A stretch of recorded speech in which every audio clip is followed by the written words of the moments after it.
My name is Katrin, and I'm the Emerging Tech Librarian at the Westland Public Library. Over the next few weeks, I'll be bringing you some fun crafts that you can do at home, as well as some awesome STEM projects and experiments that you can do with stuff you find around your house. I'll be posting a new video every week, alternating between arts and crafts and science. So please stay tuned and remember to subscribe to the Westland Public Library's YouTube channel for updates. Let's get started! Now I know that right now everyone is feeling a little cooped up. So for our first STEM project of the week, why don't we give ourselves a little more elbow room? Try 30 astronomical units. That will make sense later.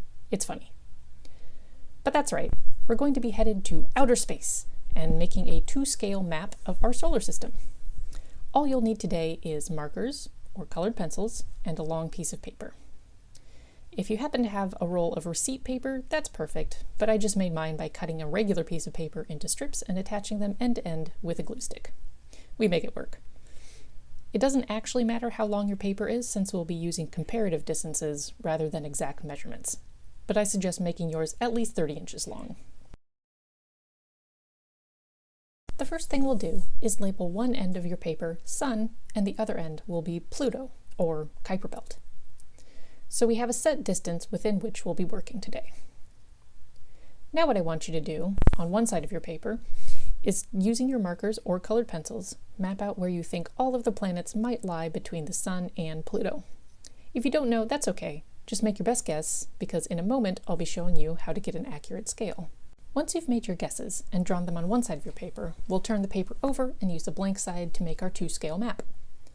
First, fold the Sun end of your paper over to the Pluto end and make a crease right in the middle of your paper. Open it back out and make a mark. Did you guess that the midway point of our solar system is the orbit of Uranus? That's the second to last planet. To map the last planet in our solar system, fold the Pluto end of your paper over to the mark you made for Uranus. Make a crease between the two and label that mark Neptune. And yeah, no, Pluto isn't a planet. It's a dwarf planet. But we shouldn't feel sad about that. Pluto doesn't care. I promise. It seems chill like that. So I'm sure you're starting to see that things are quite spread out here among the gas giants. Let's get the inner two on our map. Fold the Sun end of your paper over to meet the Uranus mark, make a crease, and that's Saturn. To find the biggest planet and the innermost gas giant, fold the Sun end of your paper over to meet your Saturn mark. Make a new crease and label that one Jupiter. Are things starting to feel cramped?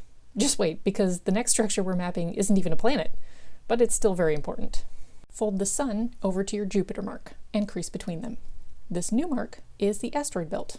Our asteroid belt is probably the remnants of a giant accretion disk where the inner rocky planets were formed. Think of this as a baby planet nursery, if nurseries were roller derby rinks.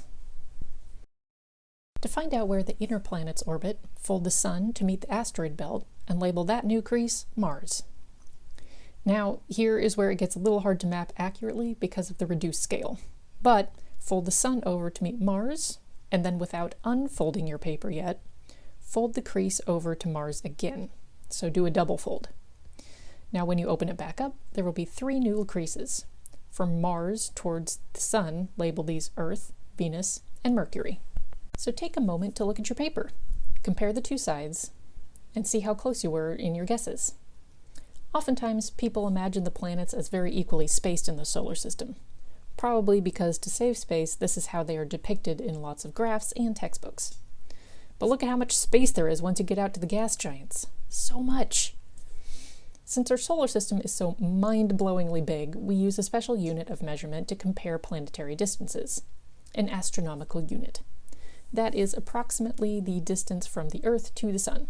So Earth, of course, is 1 astronomical units from the Sun. That's about 93 million miles. Pluto, on the other hand, is 30 astronomical units from the Sun. So there you have it, the complete span of our solar system.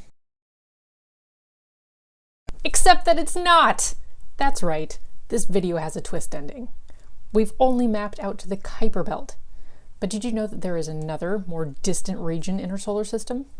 It's a mysterious cloud of icy objects where we think most comets originate. This is called the Oort cloud. And there is a very good reason that it is not on our map today. If your map is around 30 inches long, so 1 inch per astronomical unit, To get out to where the Oort cloud is thought to start, your paper would have to be over 400 feet long. You would probably have to leave your house, which we really can't do right now. But yes, the Oort cloud is thought to begin at around 5,000 astronomical units from the Sun. Reminder, Pluto is about 30 astronomical units from the Sun. Not only that, but the Oort cloud is so vast that it could extend to anywhere between 100,000 and 200,000 astronomical units. So at our scale today, the outer edge of the Oort cloud would be 3 miles away. And that is the outermost edge of our Sun's gravitational influence and the true outer edge of our home solar system. How's your brain? I hope it had fun today. If you liked our video, remember to subscribe to the Westland Public Library's YouTube channel to get updates and discover more of our online content for all ages. Thanks for watching.